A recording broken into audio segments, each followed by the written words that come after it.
Hello, welcome to another Tales of Impulse video. We're going to be looking today at the missions, or as much as we can tell about them, in the new Kill Team Into the Dark expansion, looking at the last article that was posted over on Warhammer Community. So a slightly strange article that's got a couple of people a little bit worried. Don't worry, don't panic, everything's fine. I'll explain why. Okay, so the missions that they focused on in their Warhammer Community article were kind of narrative looking. So I've taken some extracts from the Warcom site here. Let's just have a look. The Gallow Dark is the stage, forming twisting corridors from ancient walls and hatchways. And additional rules from Into the Dark litter it with interactive objects, pipes, dynamos and control panels feature in the rulebook's 9 missions, doing anything from venting oxygen to activating fuel lines. The Airlocked mission tasks your kill teams with refilling their air tanks in a divided arena, where a handful of operatives have been trapped within a claustrophobic airlock. Points are awarded every time an operative performs the siphon oxygen action, requiring commanders to decide between completing objectives or fighting the enemies only an arm's length away. And it gives us the map here for the airlocked mission. So you can see where the overhead pipes are, you can see where the broken pipes are, you've got the drop zone, you've got doors that are locked, okay, and we've got some zones designated C2, C4, C5, C5, C3, C2. I think they denote the little bits of terrain, like the heavy terrain that sticks out from the walls. This looks really, really fun and really, really interesting. And then we're given a little peek of another mission down here. Wide open spaces are an operative's worst nightmare, but in the deadly hangar mission they'll have to brave a cavernous room to collect valuable energy cells. Luckily someone's found the light switch, and a sudden plunge into darkness might just offer the cover your kill team needs to scoop up the spoils. So this will be a map. We don't have the map for this one, but it'll probably be a wide open space. And then you've got 1 AP. An operative can perform his action while it controls a control panel agent apparatus terrain feature. Each time a friendly operative performs this action, select for the status of the lights to be on or off. While the lights are off, operatives are wholly within the hangar. The inner area of the kill zone enclosed by wall terrain features that are more than blue from the active operative are in cover. That's pretty cool. So these sound really cool, but I know they've got a lot of people worried because the article here says featuring the rulebook's 9 missions. And these missions all look really like the narrative missions from the Shadow Operations section from Octarius, Chalnath, Nakmund and Morok. And I know a lot of people a lot of the time are reluctant. I certainly wouldn't want to dive into one of these missions as my first mission of Into the Dark. I want to play something more vanilla while I get used to the game. And then maybe I'll try a narrative mission. Now, I haven't tried any of the narrative content yet from Octarius, Chalnath, Nakmund and Morok. Let me know if you think that would be something we should do. We might do a narrative campaign now, because it's only really now with the Intercessor release that myself, Mrs. T.I. and Zimbad have all got a bespoke team that we would want to pilot through a narrative campaign. So, you know, because I kind of feel from looking at it that playing narrative with the compendium teams was always going to be a bit of a lackluster experience. So I might not have a go at a narrative campaign and playing through either the narrative missions in this or some of the narrative missions in the older stuff, because it, you know, I don't say narrative like in a negative way, but I just know for a lot of people, myself included sometimes as well, if you go into a tournament, you want your games to be kind of vaguely tournament practice adjacent, right? And if this is what Into the Dark is, as the article here presents it, that'll be a big negative for some people. I just know it will be, because I know there are people that are reluctant to play Kill Team with these kind of extra rules layered on top of the game. I know people that are reluctant to play on Nakmund just at all, because they perceive that has too many fiddly extra rules with the smoke and the toxic smog. And even I think that a lot of games where I have played on Nakmund, my opponent and I have just not mentioned those rules and just kind of ignored them. Not even by discussing it and saying, oh, let's not bother with this, just by them slipping our minds. So let me know in the comments. I'm really need to know, should I play the Shadow Ops? Are they good? Have you played them? Are they any good if you're playing them outside of... I kind of assumed you had to be playing a narrative campaign to really enjoy the Shadow Operations missions. Are the Shadow Ops missions something that you can just pick up outside of a narrative campaign? Interesting. Would people be interested in watching videos based on a narrative campaign and progress of a narrative campaign? And yeah, what do you think of this stuff? Now, I've kind of held it back for too long. I need to allay people's fears. So more matched play type missions for the Gallowdark do exist. This is just a really badly written article talking about 9 missions. There are not 9 missions in the Into the Dark book. We know this because in a previous Warcom article, they said the 120-page tome, this is from the unboxing article, the What's in the Box article. This 120-page tome contains full kill zone and close quarters rules for scrapping in the confined space of the Gallowdark, as well as 18 missions, 9 for narrative and match play. So this article back here, the new one, is talking about the 9 narrative missions. So these are 2 examples of the narrative missions. If you want a third example of a narrative mission, there's Reinforced Chamber on here. I know this picture is really small, but if you go back and look at my What's in the Box reaction video, we'll talk about the Reinforced Chamber mission. This is likely another of the narrative missions, so that's 3 of the narrative missions.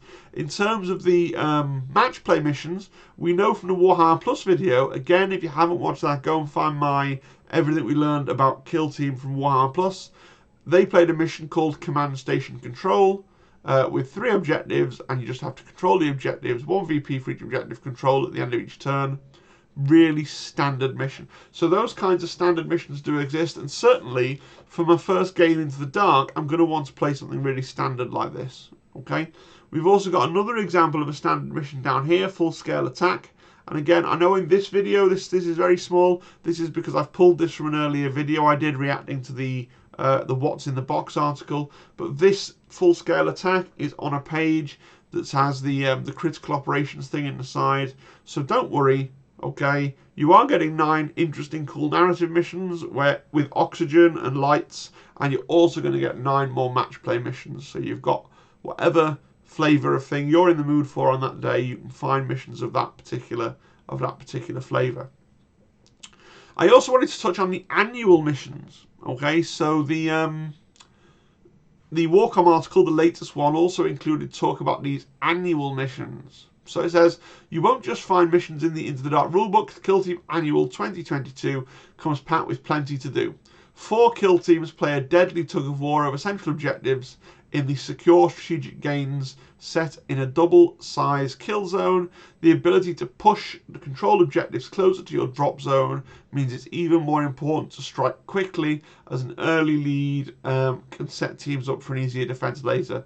This sort of kick the can style mission. If anyone ever played Malifaux, it's kind of a standard you know, a standard kind of skirmish game setup where you can kind of move the objective somewhat towards your end of the field. That's pretty cool. And then they also talk about the defender's defeat is inevitable in Final Transmission from the Last Stand mission pack. All they can do is hold off the attackers and their endless waves of operatives for as long as possible with an arsenal of booby traps at their disposal. How long can you last? And what's really funny is originally this article had this really useless picture of just corner deployments.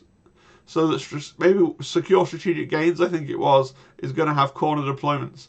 And then they removed this picture from the article. I went back and found Lee over at Tabletop Skirmish Games had already made a reaction video. So I borrowed this from his video just to prove to you that it used to be there. They've taken that picture out now because I think they realised it was pointless. So that was good.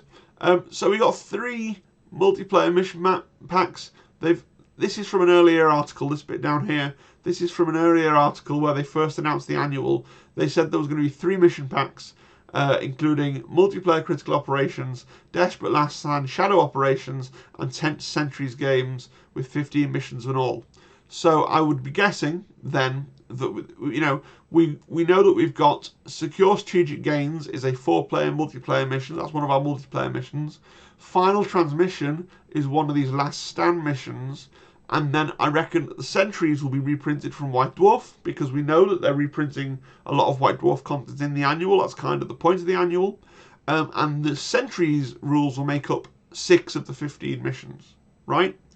So then you've got how the other things are going to be worked out. Maybe it will be 6 Last Stand missions and only 3 multiplayer missions. Maybe it will be 4 multiplayer missions and 5 Last Stand missions. Maybe it will be 5 multiplayer missions and 4 Last Stand missions. But 6 of your 15 are going to be the Sentries missions and White Dwarf. So you're looking at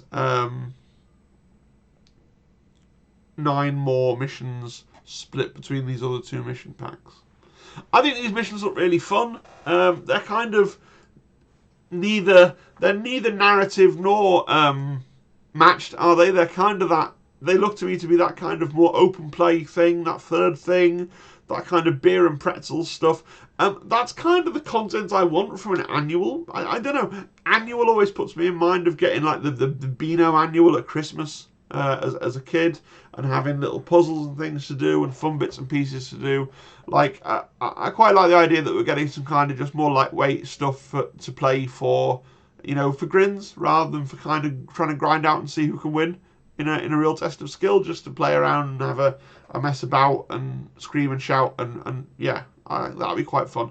I do hope there's a 3-player scenario, just because I have Zimbad and Mrs. TI that I play with, and so there's a 4-player scenario. We're going to struggle to play through that one, unless we can convince someone else to play with us. Yeah, Zimbad keeps threatening to get his brother to come and play Kill Team with us, but I don't know if that's going to happen or not.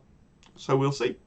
Right, final thoughts. So this must be close to the last Kill Team article that they can make now, right? They will try and put out some articles after Saturday.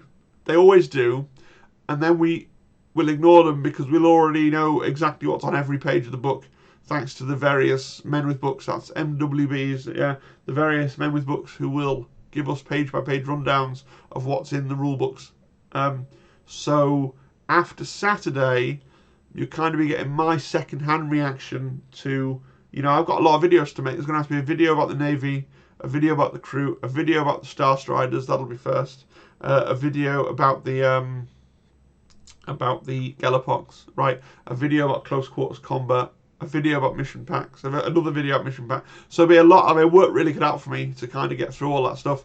And on that context, I'm also going to be back at work tomorrow. So I am a teacher. I'm coming to the end. It's my last day today of the academic holidays.